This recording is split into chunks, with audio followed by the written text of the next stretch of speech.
আসনে আমরা একজন তরুণ নেতাকে মনোনয়ন দিয়েছি। তাকে আপনারা সবাই চিনেন, আলহামদুলিল্লাহ, মঞ্জুরুল হক রাহাত।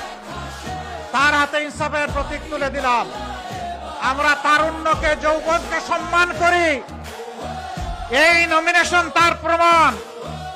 ও যুবকেরা, তৈরি হয়ে যাও, আগামীর বাংলাদেশ তোমাদের হাতে তুলে দেব।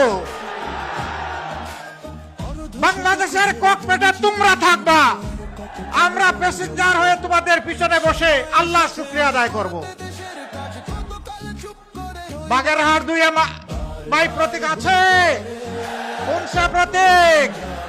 আরে ভাই আরো জুড়ে। ইনশাআল্লাহ 12 তারিখ বিজয়মালা, ইনশাআল্লাহ। জাযাকুমুল্লাহু খায়রান। তারপর